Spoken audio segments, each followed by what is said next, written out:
Hello, everyone. Welcome.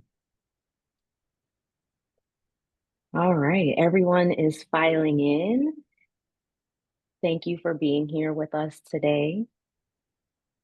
All right, we have a lot to cover, so I'm going to go ahead and get started so that we make the best use of everyone's time. Hello and welcome, alumni, employees, students, and friends of the University of Michigan. My name is Kiara Trotter, and I serve as the Director of Alumni Career and Lifelong Learning at your Alumni Association. And I use the pronouns she and her. We're thrilled to have Dr. Jennifer Nash joining us for this month's webinar, which is entitled Wolverines Bounce Back Stronger, Strategies for Navigating Job Loss and Rebuilding Your Career. Thank you for joining us from wherever you are. Feel free to flood the chat with where you're joining us from. Before we begin, I just want to note that we recognize that the job market is especially challenging right now, possibly the toughest that many of us have ever experienced. And that's why your Alumni Association is committed to supporting you through free resources like this webinar and others that you can find on our website. In addition to today's topic, we're offering upcoming sessions on navigating applicant tracking systems, or the ATS, prioritizing your mental health, and using AI responsibly to stay relevant in your career. The registration links will be available in the chat. Last month, we hosted a popular workshop called the 2-Hour Job Search, which is an exact process for effectively turning strangers into advocates, which leads to more internal referrals and more job interviews. If you missed that session, the recording is available on demand for alumni, and the link for that will be in the chat as well. And last but not least, our own Mastering Your Job Search course starts on September 29th. This is a 5-week course that is exclusively for U of M alumni who have identified their career direction and are looking for support as they move forward with their job search. It's free for members of the Alumni Association and $25 for non-members. So feel free to check out our website in the coming days for more information about mastering your job search. All right, please note that today's session is being recorded and you'll receive a link to the recording in a follow-up email tomorrow. You can submit your questions using the Q&A feature in your toolbar. During the portion of this session where we're addressing your questions, we're going to prioritize the questions that receive the most upvotes in that Q&A feature. So please feel free to upvote others' questions if you'd like to see that question answered. And we're going to do our best to address as many questions as possible. And then we also have the chat open, and many of you are making use of it right now. Thank you for that. This is where you can engage with your fellow alumni and participants throughout the session. All right, so a little bit about today's speaker. Dr. Jennifer Nash is an executive advisor, leadership expert, consultant, and MG 100 executive coach to Fortune 500 organizations such as Google, Ford, ExxonMobil, JP Morgan, IBM, Boeing, and Verizon. She is founder and CEO of Jennifer Nash Coaching and Consulting, helping successful leaders deliver exceptional results. Jennifer's 25-year resume includes serving in executive and leadership roles at Deloitte Consulting and Ford Motor Company, and as adjunct professor at the University of Michigan. She contributes to Harvard Business Review, has presented her research at Columbia University, and is a Harvard McLean Institute of Coaching Fellow. Jennifer is the best-selling author of Be Human, Lead Human, a 14-time award-winning leadership book designed to elevate leadership and communication skills and enhance individual and organizational effectiveness. And I like to say, most importantly, she is a U of M alum. So I'll go ahead and turn it over to Jennifer so we can get this started. Thanks, Jennifer. Oh, thank you so much, Kiera. I appreciate that. And thank you, everyone, for taking time out of your schedule today and coming and investing in your professional development. So, we have a jam-packed 60-minute session for you today, so I want to get right to it. So, let's go to the next slide, please, with the QR code for the Mentimeter. So we have a lot of interactive components for you today, and I want you to be actively engaged. So grab your phone, and I want you to do two things right now. The first thing I want you to do is drop your LinkedIn URL in the chat, and I want you to start connecting with each other. Take advantage of this amazing opportunity today to grow your network with your fellow U of M alumni and friends and any family members that might be on the call. So I also want you to drop in the chat, like, what kind of job are you seeking? You have potentially hundreds of new connections on this webinar right now, and you just never know where a job opportunity might come from. So I want to see that chat lighting up today. Let's go. So I see Lisa is here from Chicago. We've got Connie from Royal Oak. We have Alejandro from Mexico City. So welcome everybody. The second thing I want you to do is to scan the QR code that you see on your screen right now. That is going to take you to the Mentimeter poll, and that code is going to work on your mobile or tablet or your desktop. You can also access that code through a URL that we're going to drop into the chat for you now. And now we're going to go to the next slide. So what I want you to do a quick assessment about how you're feeling about your job search right now. So, on a scale from 1 to 10, 1 is low and 10 is high, where is your confidence level when it comes to your job search right now? So, go ahead and pop that in, and we're going to see on the next slide, if you can go to the next slide, please, what the results are, where people are thinking about in terms of how they're feeling about their job search. And so see, we've got a whole bunch of numbers coming in here. So we've got some that are maybe on the lower end of the scale, not so confident. We have a few that are, verging towards the higher end of the scale. But we've got mostly that are sitting around like the you know, 3 to 5 range. So to me, it sounds like there's much opportunity to help you grow your confidence, and that is what we are here to do today. So next slide, please. So, when you're in the thick of the job search, as I know many of you are, it can sometimes be hard to see what's possible. So, I want to share some examples that will give you some confidence and give you some inspiration to know that, yes, it is possible. And in a tough market like it is right now, sometimes it takes a lot longer to find a job than you really want it to. And that is normal for right now. So, I personally pivoted my career 3 times over 25 years. And I figured it out as I went along, what worked and what didn't work. I went from the automotive industry to the professional services industry and then became an entrepreneur. And along the way, I 10x'd my income each time by getting promoted and getting paid more every time I transitioned. So I know what it takes to successfully transition industries and sectors and how to demonstrate relevancy in a new industry without experience. So I want you to pop in the chat right now. Give me one word how it would feel if you were able to land that job of your dreams. One word. What's one word? Emily says relief, and Paul says satisfied. Elizabeth says empowered. Yes, absolutely. So we are heading towards that for you today. So let's go to the next slide, please.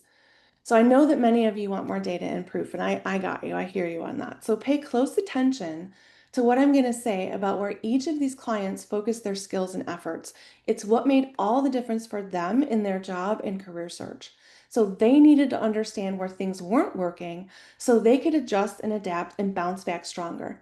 And all of these clients are real people. These are real stories and real pictures. There is no AI here. So let's talk about Erica first. So Erica came to me, she was working in higher education and she really wanted to transition to the corporate sector.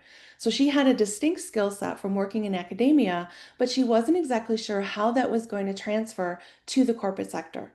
So what we did is we worked on her resume and we worked on her transferable skills, right? And I know a lot of you had questions about transferable skills. We also worked on activating her network because, as many of you already know, one of the most effective ways that you can use right now, especially to find a job, is to leverage your network. So we activated our network. That's also why I asked you at the beginning of the call, pop in the chat. What are you looking for? Put your LinkedIn profile in there so people can connect with you. And then the third thing that we worked on with Erica was her personal brand, right? Because she was actually coming from academia. She had been known as a certain expert in academia, but we needed to translate that for her with a unique value proposition into corporate. And so after 4 months of working with me, she was able to transition to the corporate sector. She landed her dream job and she got paid 70% more. So I'm very proud of Erica. She's super happy where she's landed today. And so she is a great example of not only a possible length of time that it could take to find the job, but also the different types of skills that she had to work on to be able to do that. All right, let's go to the next slide, please. So here's another client example for you. So Sammy was a startup CEO and he was really struggling to gain traction in his business. So he was a tech guy. He had the technical part of his job completely down pat, but he was a new CEO, and he was also new to having to go out externally and look for funding and essentially pitch himself to investors who would invest in his company, right? So in a way, he was actually pitching himself to be funded, and he was looking for investors to basically keep him going. So we had to focus on his storytelling skills.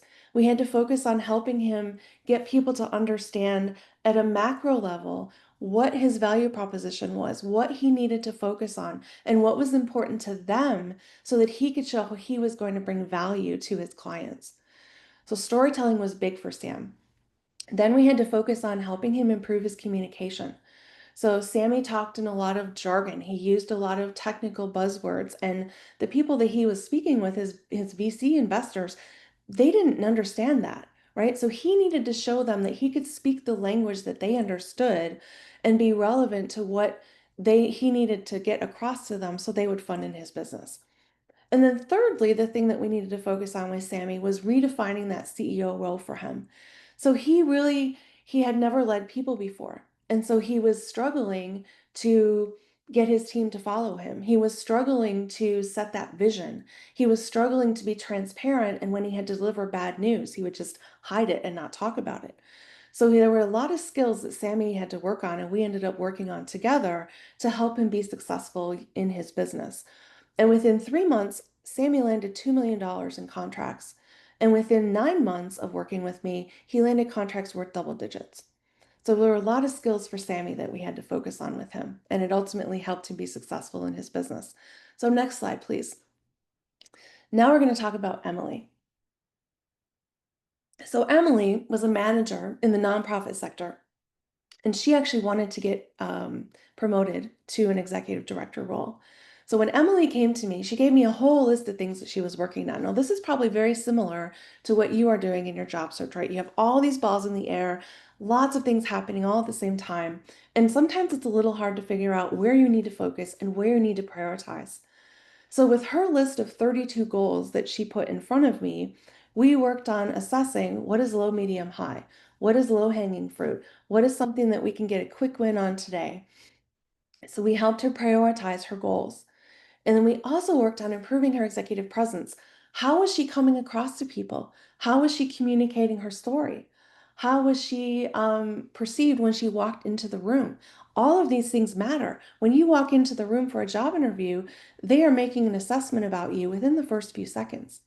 So we focused on these things for Emily and building those skills for her. And with 8 weeks of working together, she was promoted to an interim director role with a substantial raise. And shortly thereafter, she achieved her executive director goal. Next slide, please. All right, this example is Yolanda. So Yolanda, when I started working with her, was an HR director in telecommunications. And she also wanted to get promoted. She wanted to become a CHRO.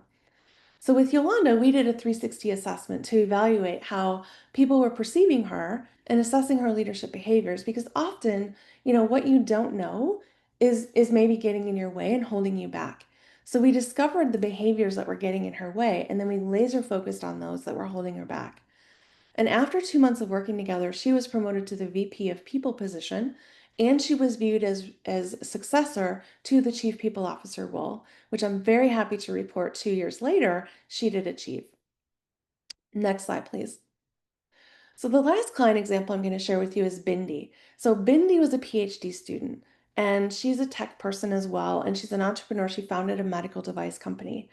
And Bindi wasn't comfortable in front of the spotlight. She wasn't comfortable being on camera. She was an introvert, like I'm sure many of you are on the call. And so with Bindi, we really needed to focus on how she was going to communicate and come across to people, how she was going to share her story, how she was going to engage people in hearts and minds so that she could earn funding for her company. And we also needed to focus on her executive presence. What's important when you walk into the room? How are people perceiving you? So after just a few sessions with me, Bindi won first place in a VC competition and a 5-figure grant for her business. So I'm super proud of Bindi. Next slide, please. So I shared these stories with you because I want you to understand that if they were able to do this, Emily, Yolanda, Erica, Sam, and Bindi were able to do this, and I was able to do this, you can do this too. And sometimes when you're in the middle of a job search and it's long and it's hard and it's frustrating, sometimes it can feel like it's not possible. And so I'm asking you to look at the slide right now, and I want you to drop in the chat if you know who Henry Ford is.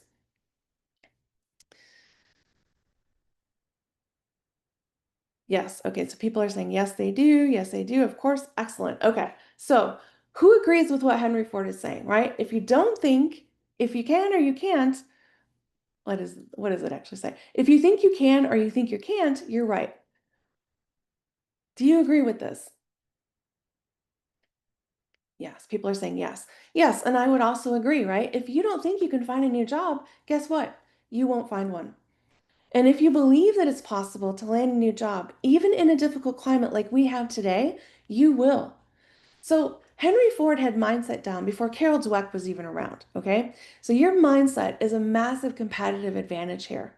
So I did this, my clients did this, and you can do this as well. So now we're going to walk through some additional strategies that can help you fill your toolbox, increase your confidence, and improve your results. So let's go to the next slide, please. So this slide I call the strategy Avoid Spaghetti and Learn AI. So one of the clients that came to me, she had applied to over 500 jobs in 1 year, and she wasn't getting any phone screens, she wasn't getting any callbacks. And when I asked her what she was doing, she told me that she was sending out the same resume to every job. She wasn't changing it, she wasn't updating it, she wasn't making any type of modification to this resume that would tell the hiring people that she was actually interested in that particular role. So don't be like this client. Don't throw your resume out there like spaghetti and see if it sticks. The name of the game is customization. You have to customize your resume to each individual job. And the way you're going to do that is you're going to use keywords from the job description. You're going to use some industry verbiage, right? So think back to Erica. She had to shift the verbiage that she was using from higher ed language to corporate language. Or if you're in the public sector, you need to switch your verbiage from public sector talk to corporate talk if that's where you want to go, right? You also may need to use some of the company jargon that they're using to show that like you understand their world, you get them. And when you're in the interview, that's also very important. You need to sound like you are up to speed on what is happening in their organization and in their industry because it shows that you've done your homework and that you care about how you can bring value to them. And that also helps you understand how you can bring value to them. So, customizing your resume also helps you pass the ATS screening tool. So I want you to make your resume relevant for 2025, okay? If you still have a Yahoo or an AOL email on there, I want you to retire it. And by the way, AOL is sunsetting their dial-up at the end of September, by the way. So it is really out of the picture now. Get a professional email. Gmail is just fine. And if you haven't mentioned your chat GPT skills or your generative AI skills on your resume, add them. Okay. The number one skill that companies are looking for right now is AI literacy. So you don't have to know how to code or program it, but you just need to be fluent in how to use it and how to leverage it. And if you haven't worked with AI yet, now is the time. Get in there and play in the sandbox and figure things out. Next slide, please. So the strategy 3 is what I call LinkedIn savvy. LinkedIn is really the place to be these days. If you are not on LinkedIn, you should be. So why is LinkedIn critical? Well, LinkedIn has over 1 billion users this year, as of this year. It is really the go-to platform for networking, professional branding, and business development. And estimates say that almost 95% of recruiters are on LinkedIn. And there are over 14 million jobs available on LinkedIn as of today. So I want you to pull out your phone right now and I want you to send me a connection request on LinkedIn. And to make that easier for you, we're going to drop my LinkedIn into the chat. So pull that up and send me a connection request. Now, why should we connect? Well, I have an extensive network across industries and sectors that I have worked very hard to build over the last 25, 30 years, 30 plus years now. So I work hard to keep it active. I keep it healthy. I keep it nurtured. And, the LinkedIn network, it's like a garden, right? You have to water it. You have to plant seeds. You have to give it sunlight. Sometimes you have to weed it often and make it happy, and it'll grow beautiful plants and flowers. And there just might be someone in my network who is looking for someone just like you. And nothing would make me happier than to be able to connect the two of you. That is the power of our U of M amazing alumni network. And I am so proud to be a part of this network. And I'm so honored to be here today sharing this with you. So, the strategy here is to get active on LinkedIn. Make a comment, write a post, share a post, and connect with someone. Now, I'll give you a pro tip about this too. The more active that you are, the higher you're going to rank in recruiter searches on the platform if you're using LinkedIn to find a job. Now, I want you to offer another pro tip here. So you can put the open to work frame on your profile photo, right? Now, for some of you who may not want your current employer to know, then you have a setting that you can put in the background that you are open to work, right? It literally says that open to work in the background. But if you're comfortable with it, pop open to work frame on your profile photo because you never know who might come across your profile, see that, and say, oh, this person looks like they have a great background for what I want. I'm going to reach out to them and see if they're available or if they're interested in having a conversation. Next slide, please. All right, strategy number 4. I talk about this a lot because I want people to know what is the destination, right? So one client who came to me, they wanted to work with me. They kept asking me about my tools and they kept digging and digging and digging. And most of the time, people don't ask me about how the sauce is made behind the scenes, right? But this person was actually trying to figure out if I had software that would send out thousands of resumes for them a month. And I let that person know, that isn't a service that I provide, and I'm happy to refer them to someone else if that's something that they're looking for. I personally don't believe that sending out thousands of resumes a month is helpful or it's efficient or effective, and I don't think it will help you find a job that you want.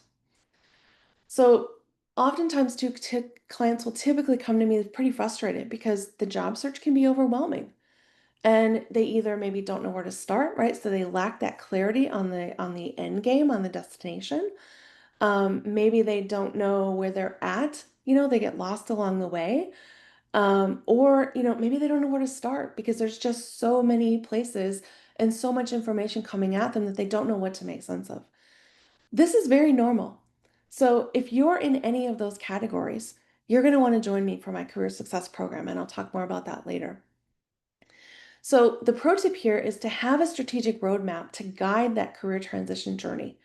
And like I tell all my coaching clients, I strongly recommend that you know where you're headed before you pull out of the driveway. So, when you're on this journey of looking for the job, this journey can take a long time. I was just letting Kiera know before we got on the call today that one of my friends who is he's been employed consistently. He left his job a little while ago. It took him 6.5 months to find a new job.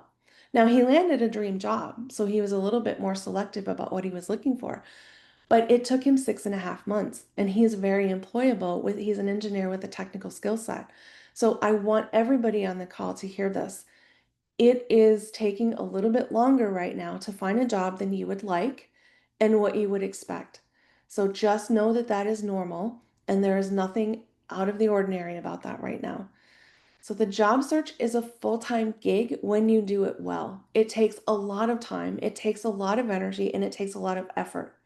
So I want you to be building in little rest moments for yourself. I want you to be building in celebration moments for yourself.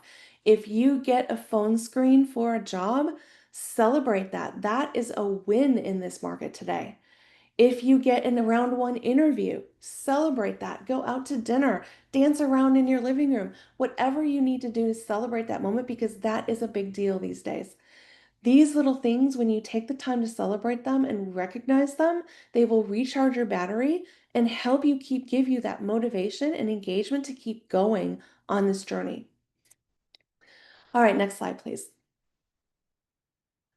All right, so this strategy is around activating your network. So I had a client who came to me, and remember, we've talked a little bit about your network already, right? So I had a client who came to me who was taking a while to find a job, and she was really stuck. And so I suggested that, maybe she do a survey with some people around her to see what they are perceiving about her and how she was showing up, right? We talked about executive presence before. And this client actually categorically refused to gather this data. And it was interesting to me because It didn't help her in her job search and it delayed her finding her dream job. And in fact, she is still looking for her job today. So there are some factors in that job search for her that are holding her back that she doesn't realize.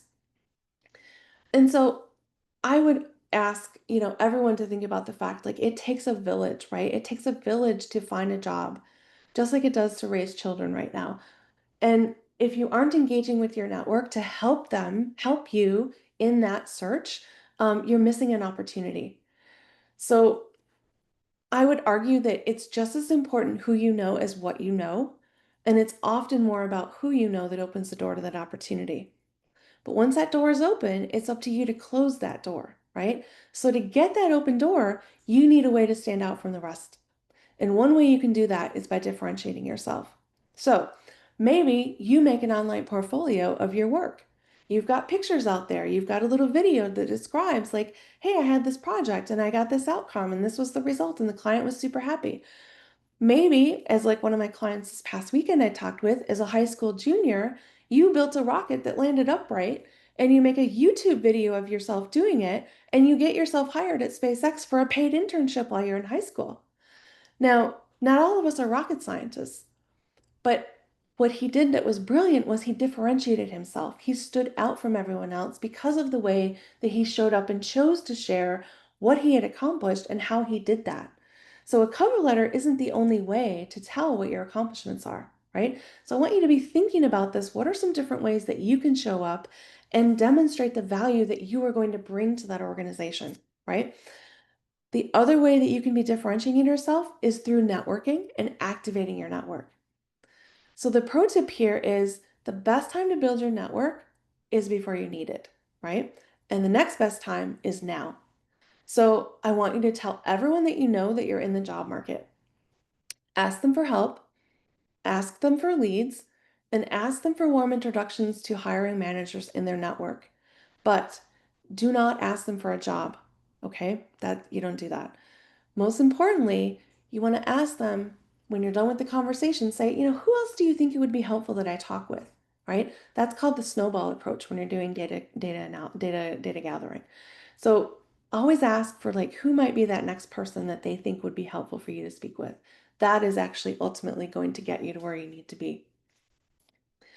All right, next slide, please. So we've talked through some examples of clients who successfully transition jobs. We've talked through strategies for your personal job search. And you guys are super active. I see you in the chat. You're lighting it up. I love this. And I want to give you a gift. So I have got 30 more action-based strategies for your job search that we don't have time to go through right now. So my amazing admin Hazel is going to drop a link in the chat for you, and you can grab your copy of those when you click that link. All right, but right now we're going to go deeper into all of your questions. You guys submitted so many questions for this webinar, and I love that. So I had some time to review the questions this weekend, and what I did is I dropped them into 3 buckets. And so I'm going to give you some general guidance on each one of those buckets, and then we're going to do a spotlight. So that means I'm going to call on somebody to come up here and join me for a 1-minute laser coaching opportunity. So you're going to want to be ready to raise your hand when I ask for volunteers. So Brooklyn, can you let people know how to raise their hand and remind them of that process on Zoom? We want to be sure everybody knows where that button is and be ready to push it. All right, next slide, please. All right, so the bucket that came up first was the age bucket, the bias bucket, and career longevity. So many of you had questions around age bias. And what I will say is age bias actually goes both ways. You can be considered to be too old for something, you can be considered to be too young for something, and you may find people telling you that, oh, that's not real, it doesn't exist, but it does. Unfortunately, it does. And it relates to a lot of industries, not just academia. And I'll tell you why. Because it speaks to assumptions related to adaptability and productivity. So, what are some ways that you can counter that? Well, you can show how you're productive. You can show how you adapt, right? AI has given us an amazing opportunity to show how we can adapt to changes in the workplace. So, how are you leveraging AI? How are you helping that do your work more efficiently or effectively? How are you using it to help you brainstorm and deliver additional value to your organization, right? So, if you're in academia, for example, you can counter the age bias by highlighting a recent publication. right? Because you're still active in your research agenda. You can counter that by showing that you might have been awarded a grant. You can counter it by showing the technical skills, especially AI, like we talked about. Now, if you're on the other end of the spectrum and you're considered too young, well, what are some of the accomplishments that you've had so far in your career, right? I know one person who, at the age of 17, became a millionaire because they're running their own business.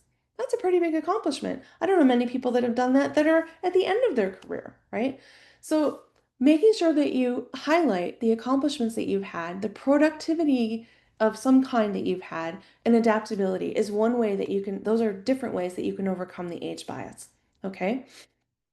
There were other questions around like, what are some of the best industries for a late career change? Well, what I have seen there is that healthcare, education, consulting, and nonprofit leadership value experience over age. So those are some places that you might want to look if you are looking at a late career change. Now, overall, job demand is shifting, right? So we see that software developers, skilled trades, surprisingly, and delivery drivers are at the top of the list. But cleaners, uh, assistants of many kinds, and security guards are less in demand. So the Future of Jobs report at weforum.org has a lot of more information around what are the skills and what are the jobs that are in demand for the future. So I encourage you to check that out if you're interested in doing that. Now, there's a lot of you that said, hey, it's really hard to find a job being over 50. So what I want you to do right now is I want you to drop into the chat what percentage of your job search time are you spending on dropping applications? All right, so I'm going to give that a moment to come through in the chat and see what we have there. Okay, so Ed says he's dropping 5% on applications. Lisa says 20. Danush says 50. Um, Gina says 75%. Yes, Roshina says 70%. Okay. So it's hard to get a job if you're spending time on the wrong things. So only 2% of online job applications are successful. And think about this for a second. 70 to 85% of jobs are filled through networking, and up to 80% of jobs never get posted. Okay. So we've talked about how important LinkedIn is and how you can and should be growing your network all the time, right? And I hear all the time, oh, I don't want to reach out to people. I'm not good at it. Or, it feels icky to talk to somebody and ask them for help, right? Or I'm afraid to pick up the phone and talk to anybody because I don't know how to do that. Or this is a phone, like this is my texting device, right? If you're not comfortable having a face-to-face conversation, we need to talk, okay? If these types of things are holding you back, then you need my career success program. We're going to talk more about that later. So I firmly believe that networking is a skill and you can build it. So to grow your network, I want you to do these three things. I want you to start with curiosity first of all, right? Ask questions. Learn what people care about and where they need help. Second thing I want you to do is offer something of value that takes away the ick factor, right? So what is offering something of help? You can simply listen to someone. That is helping. You can share an insightful article that you found that you know they might be interested in, right? You can, if you've been building your network, you can make an introduction to someone else, right? That's adding value.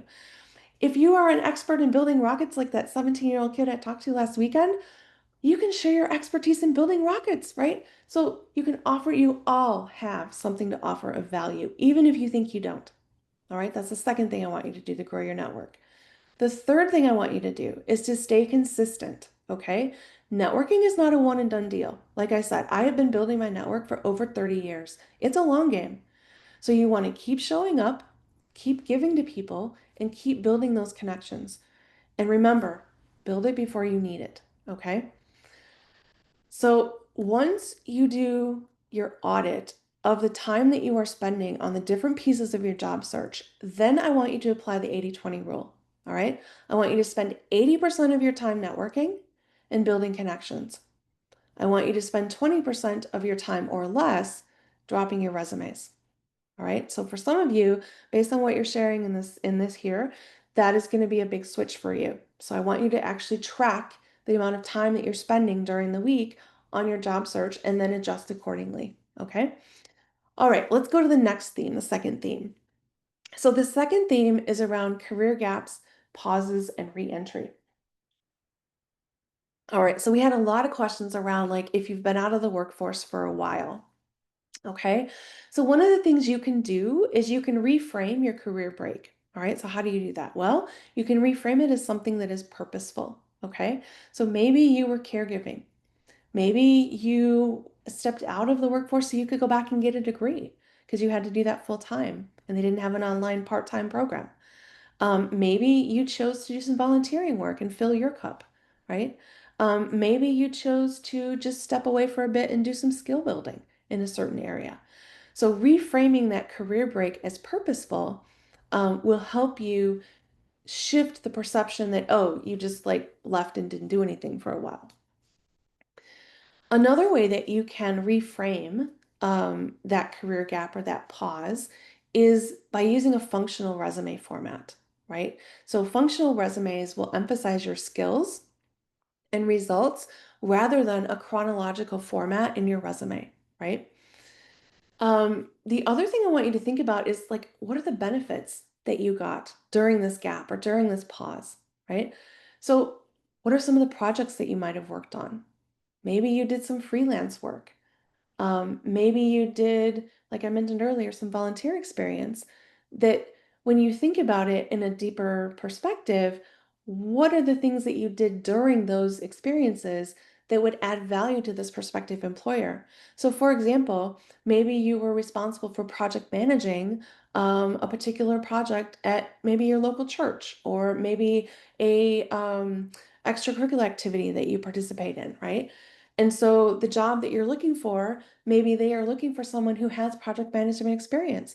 Well, then perfect. You've got this example and you pull it out and you share that with them, right?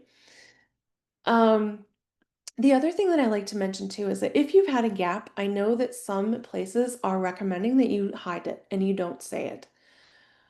I don't agree with that. I think that you should share what you are comfortable sharing to the extent that it is not invasive for you, right? If you took time away to be a caregiver, if you took time away to take care, to do some elderly, caregiving, whatever it is that you took time away to do, maybe you had a death in the family and you just needed some time to process that. All of that is fine. LinkedIn actually now has a feature called Career Break that you can add to your experience section. And what we have seen is that that normalizes the gap and improves recruiter response rates by 35%. Now, that statistic is per LinkedIn, so you can take that with a grain of salt, but that is what we are seeing there.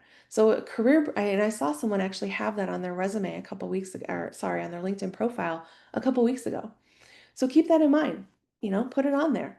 Um, I recommend that you own that narrative, right? You take control of that and you proactively bring it up, either in the cover letter or in an interview. So you can shape how you want that to be perceived. Because if you're trying to hide something or if you're trying to not talk about it for different reasons, that can come across as feeling a little off to the employer, and you don't want that. So to the extent that you're comfortable sharing what it was or even just some of the skills that you got out of that or some of the experiences that you had during that time, I would encourage you to share that and be upfront about it. So the world has really changed post-pandemic, right? We know this. We're not going back to what the world was like before COVID. Technology has changed greatly. You want to show readiness and you want to show relevance. And so when you're thinking about re-entering, in your career, there's many ways that you can upskill, right? We had a lot of questions about that. Well, LinkedIn Learning has a ton of courses, right? And often they will be free. So you just need to look, and that's also why I want you to be active on LinkedIn, because the more you're active, the more you're going to see diversity you're going to see in your feed, and then the more opportunity you're going to have to see these kinds of opportunities for free courses on LinkedIn Learning. There's also Coursera, right? They offer a lot of courses at a pretty low price point. And then there may be some local boot camps that you can take from different places. You may also find organizations that are looking to, build their training and development skill set. And so maybe they're offering something for free. So there's a lot of opportunity for you to upskill and or reskill if you are re-entering the workforce.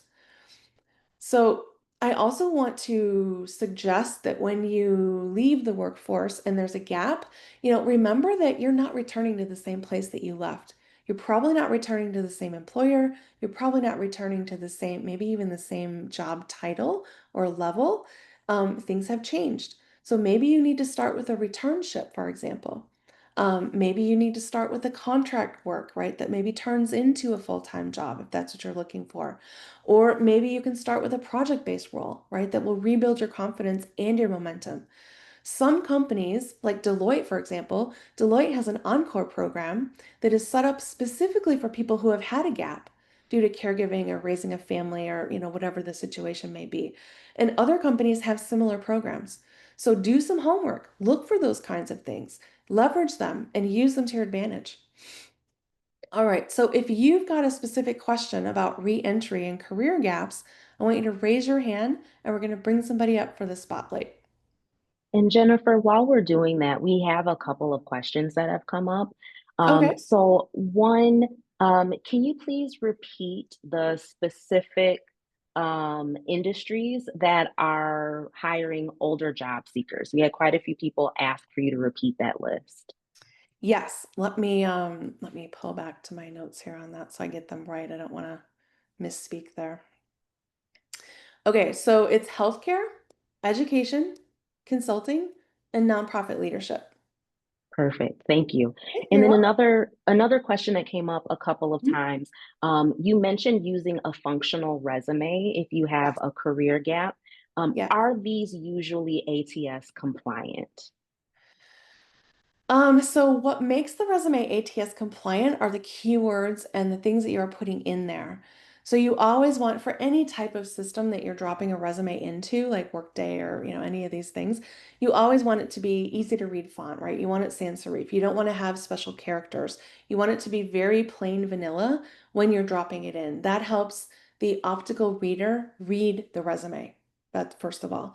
And second of all, the ATS is separate from the system actually reading the resume. That is a filtering software that is put on to see essentially how many keywords and buzzwords do you have. It's like a numbers game. So the more Mhm. that you have, the more probability that you will get passed through that filter to get to a human who then reviews your resume and determines if you get a round one or a phone screen.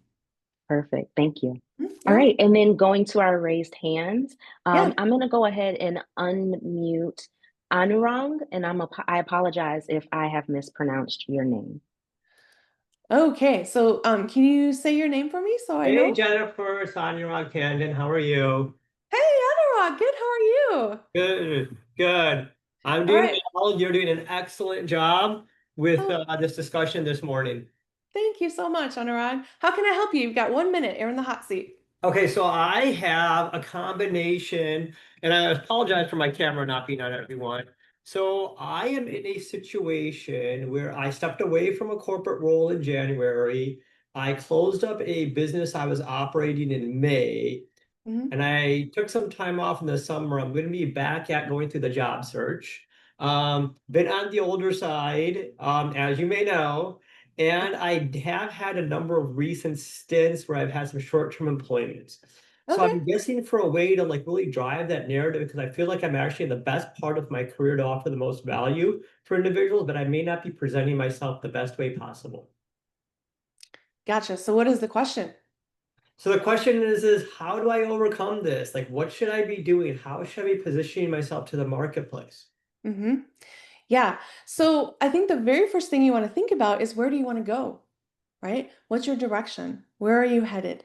So do you want to start your own business again? Do you want to go back to corporate? Do you want to go to consulting? Like what are you thinking about?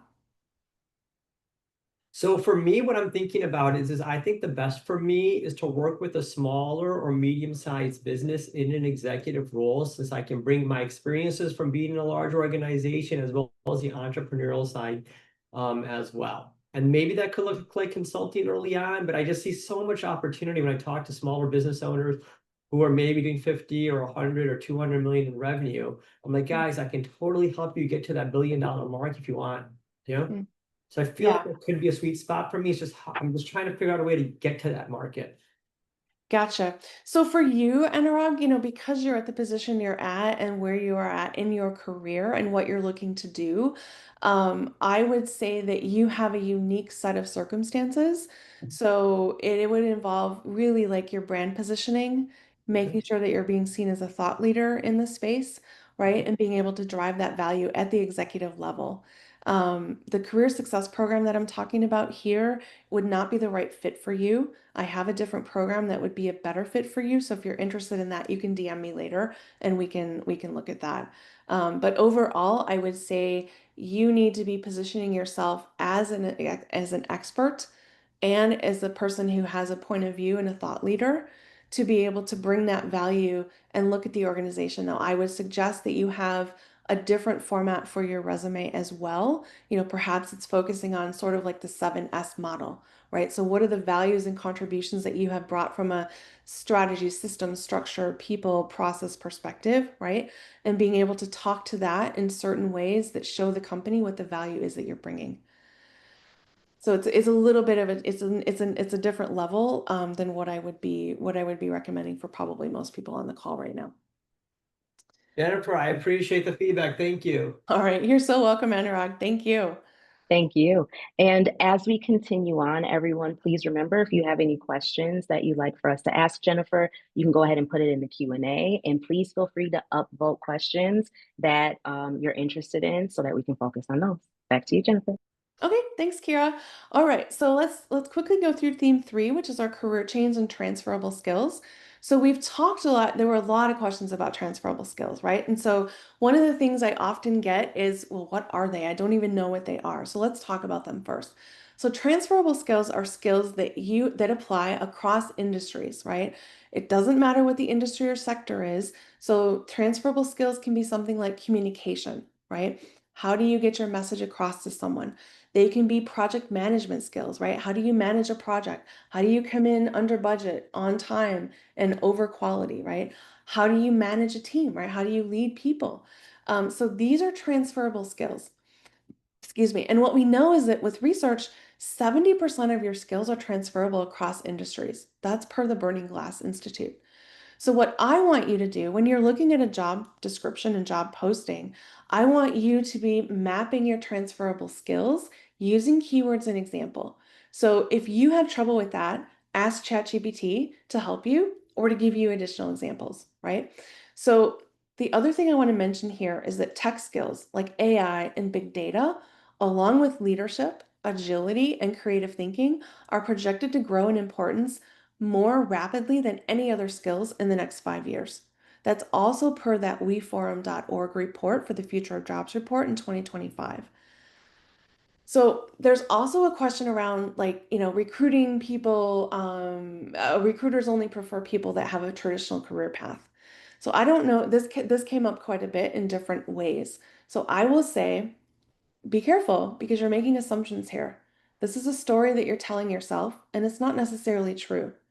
So companies are moving more towards skills-based hiring and they're eliminating degree requirements for many roles, right? Think about the 17-year-old kid I just talked about. He got hired at an internship without a degree. He doesn't even have a high school degree yet. So, what the recruiters are actually saying here is that they have a concern with the fact that maybe they can't make sense of your resume or they don't understand your story because you didn't paint a clear picture for them. That makes them concerned about your storytelling and your communication skills. So, your job is to develop a clear career story that connects your past roles to that new direction. And ideally, you're shaping that narrative to reflect why you are the perfect fit for that job and that company. Okay. Another question is around understanding what roles fit your background if you're changing direction. So, this I'm going to tell you, this is a question of you doing your homework and you doing your due diligence. ChatGPT can only do so much, right? We know it hallucinates. So you need to reach out to real humans and do informational interviews. Find out what makes them successful in their current role and what experiences they had to help them get there. And if this is an area that you need help with, my career success program is going to be of interest to you. Okay. There were also some questions about, oh, well, if I'm coming back into the workforce, then I might be seen as starting over rather than advancing. Then try like getting a certification or even a micro credential that can bridge your industry gap, right? So for example, my husband's getting a certificate in AI ML through a top university's exec ed program. He's a chief systems engineer. So that is going to reposition him. It's going to upskill him. It will show him as relevant. It'll expand his network. And, it's going to connect him with big company job opportunities when he's done. So that is another way that you can handle, like, being seen as advancing, even if you're coming back in. So the other thing I want you to do here is think about conceptual and systems thinking, right? So position yourself as bringing a fresh perspective from another field, especially if you're coming from a diverse type of place where they don't have a lot of people with your background in that industry. That helps you add value to the company, and it reflects perspectives that they probably haven't thought of. If you think about DeBono with the 6 hats, right? It's sort of that same idea. You're bringing a different perspective and integrating these different things into something that they may be thinking about the same way. And that is exactly the differentiator that they need to elevate and take their performance to the next level. So all of these things add value to the company, but you have to effectively communicate that. All right, so next slide, please. All right, so we have talked through examples of what clients did to be successful. We reviewed a whole bunch of skills that you need to leverage for your job search. And we've also highlighted strategies and actions that you can take to bounce back stronger and shift your job search into high gear. So now I want to do a pulse check again. So go ahead and grab your phone and scan the QR code. And we're going to go to the next slide, and we're going to see what those scores are coming in at now.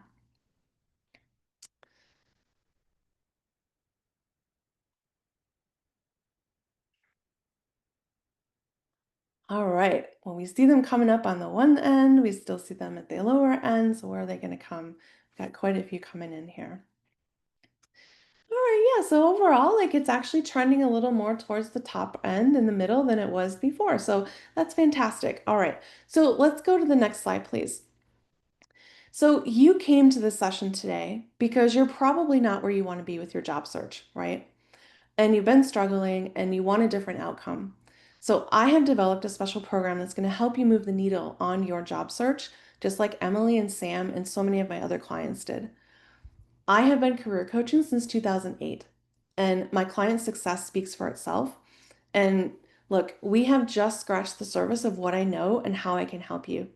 So if you are stuck on networking, or you're not sure where you want to go, or you're stuck on crafting your story, this is the program for you. I have a special offer just for you for attending the session today. It's a 4-week accelerated career success program, and it's worth over $31,000. Now, with this program, you get direct access to me. You get 4 one-on-one private coaching sessions with me. You also get access to my network.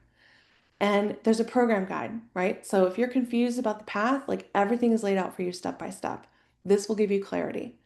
And there's a development plan to help you figure out which skills you need to build and then how to build them, right? And there's a whole bunch of bonuses and templates to help you with your resume, the ChatGPT prompts, and a whole bunch more.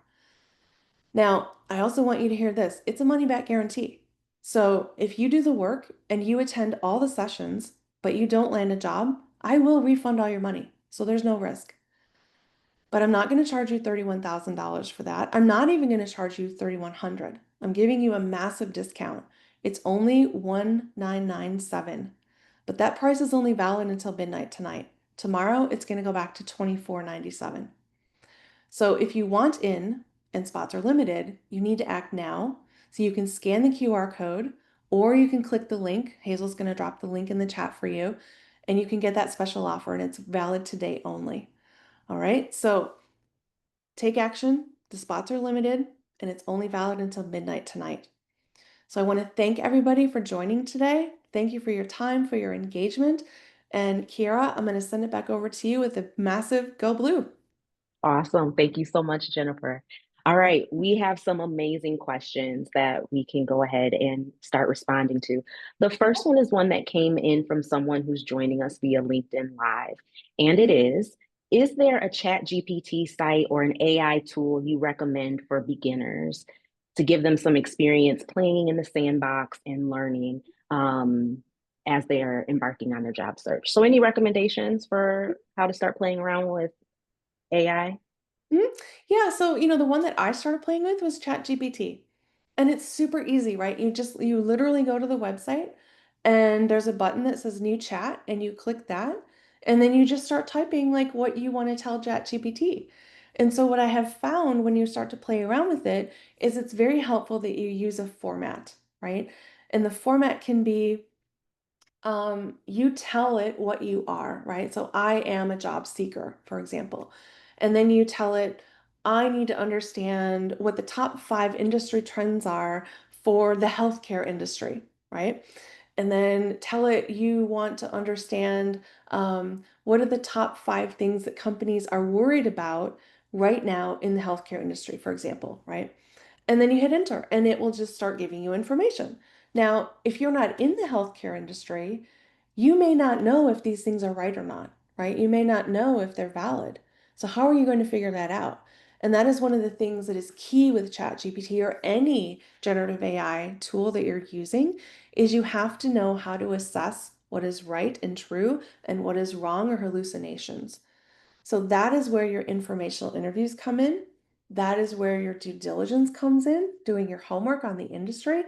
That is where, just assessing the data that is coming back to you and looking at that with a critical thinking perspective comes in. So to play with ChatGPT, very simple, just access the site and put in your questions. Um, and then you start to refine it, right? And you'll get better at it. So in the Career Success Program, I have a whole bunch of prompts that are helpful for you in doing the job search in that way. And you can also Google those as well if you're looking for other prompts. Thank you. You're welcome. So for this question, we had 5 upvotes for it. And so the question is, I'm hearing stories about how some companies are using services where if they detect the resume has been put through an LLM like ChatGPT and filtering those resumes out. So if they can detect that you have used AI, they will filter it Yeah. out. Is there any Yeah. validity in this? And is using AI hurting potential job prospects? Yeah, those are great questions. So I have no doubt that companies are doing that, right? They know that everyone is going to generate their resume using AI now, and then they're going to filter it out. So it doesn't even get looked at. So if that's the case, then how can you beat that, first of all? Well, you can use AI to start the process, right? Just like I was talking about before. But then you need to customize it, right? You have to go through each bullet and look at how it's structured. So, for example, there are keywords that AI always uses, like delve. We're going to delve into this topic, or it's a testament to blah, blah, blah, right? Or it's a beacon, blah, blah, blah, right? There's these things that it always says that you can tell. And so looking for those things, you can eliminate those, right? Use the jargon or use the verbiage that you would normally speak it or say it or write it. So that's the first thing. The second thing is, um, can you repeat the question again? Second, Absolutely. yeah, So sorry, I have to find it that's again. okay. I was, I was Is going down the AI path of hurting? beacons and testaments and got No, distracted. it's fine. It's fine. Using AI hurting potential job prospects? Yeah. So is it hurting the prospects? Well, if your resume doesn't get looked at, then yeah, absolutely it's hurting because you're not even getting an opportunity. On the other hand, if you are choosing to drop a ton of resumes a week, well, then maybe your odds of getting one of those looked at is increased because you have more out there to be looked at, right? That is one way to look at it. I will go back to what I have said throughout the career webinar, right? If you are networking and if you are finding your job through your network, you bypass all of this nonsense with the ATS, with the resumes, with the filters, and you get to a human to begin with. So I feel strongly that there's a lot more value in spending your time on that part of the job search process so that when you get that behind the back door invitation to, oh, send me your resume because we have a way I can submit you behind the scenes, right? Because there's always a formal way, the front door, and then there's always the back door way, which is the way that most jobs get filled. And they don't go through the screening process. They get passed right to the hiring manager, who then probably schedules your round one, depending on how high up that person is who referred you to the job. So take all of that with a grain of salt, but I would invite you to think about the percentage of time that you're spending and where you're spending it and where you're going to get the maximum value for your effort. Thank you, Jennifer. I'm going to go ahead and close us out. I will tell you the question that I will ask right at the end after we close out in case you want to stick around. And that question is, you recommended a specific resume each time you send. Do you also recommend a cover letter for each application? So while Jennifer is thinking about that, I'll go ahead and close us out. Thank you so much, Jennifer, for joining us today. I do want to point out that the information that Jennifer is sharing is information that people spend hundreds of dollars to get. So there were so many amazing nuggets that we find ourselves repeating over and over and over again, and you got it for free today. So thank you so much, Jennifer, for joining us today. We do have the link for our survey in the chat. We do read every single comment that comes in and make decisions about how we're going to move forward in providing support to alumni. So please feel free to share your feedback using that survey. Jennifer, we sincerely appreciate your time, expertise, and the support you provided to us today. So thank you for that. As a reminder, a recording of today's session will be emailed to you, as well as the resources that were shared. So if you missed anything, do not fret. We're going to share it with you tomorrow. All right, so you're welcome to check out our website. We have a lot of amazing stuff coming up. We're doing our best to provide as much support as we can at scale. And so please go ahead and take advantage of everything we have to offer. I'm going to return to that last question really quickly, but in the meantime, thank you everyone for being here today, and go blue. All right, so Jennifer, do you recommend that people submit a cover letter every time they apply to a job? Absolutely. I know that there is a lot of division on this, but I feel that the cover letter, when you're dropping and someone is reviewing, it's another opportunity for you to share your story and share your unique value. And the secret here is, what is it that the company is struggling with right now? And how understanding that, first of all. And then secondly, what is the value that you can bring to them? How can you help them solve those problems? Now, the cover letter is a perfect place for you to do that and get attention because it helps differentiate you, right? Rather than just the standard format, you're saying, look, I know that you've got cash flow issues in this quarter because you have an issue with your supply chain in this particular area. I have expertise in X, Y, and Z, and I have solved that problem before, and this is how I can help you solve it, right? So you have the ability to share another story about how you can bring value that may or may not be coming out in your resume, or maybe it's in there, but it's buried, right? And this is a way for you to showcase and spotlight that. So I absolutely recommend a cover letter each time to demonstrate that unique value and show how you differentiate yourself. Mhm. Awesome. Thank you so much. I'm sorry we weren't able to get to everyone's questions today, but you know how to contact Jennifer and you know how to contact us at your alumni association. We'll see you next time. Thank you, everyone. Go blue. Go blue.